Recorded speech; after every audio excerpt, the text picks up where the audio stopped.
When you are working with clients who have maybe each spouse has separate property and they have community property, are you talking to them about, we're talking about trust planning. How many trusts are advisable in the situation? Right.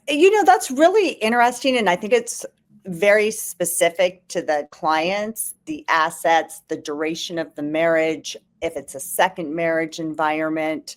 If it's a second marriage and there's separate property, I often, if there's kids from the first marriage, I'll lean towards each of them having their own separate property trust and one community trust.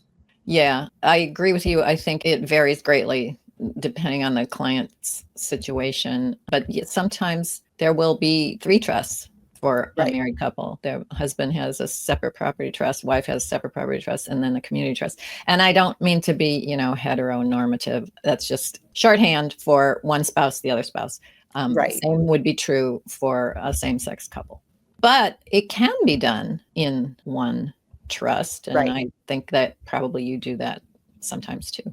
Right. Particularly first marriage. Yeah, exactly. You don't have to be a blended family to have separate property.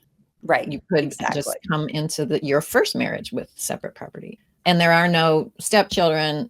All the children are of the 2 clients who are in front of us. Right. Sometimes it makes sense to keep it simple. Right. With just one trust. Right. And for those clients, I see the distinction of separate property and community property. Really, their intention was in the event of a divorce, because when they pass, they intend everything to go the same direction. Right. So those estate plans to do one trust that holds separate property of each spouse and the community property, I think makes a lot of sense. Yeah, that's a really excellent point, especially when the plan is I'm leaving everything to my spouse, whether it's community or separate. Really, do you need to mess things up or complicate things by having a whole other trust? Right. Probably not. Yeah, that is a really excellent point.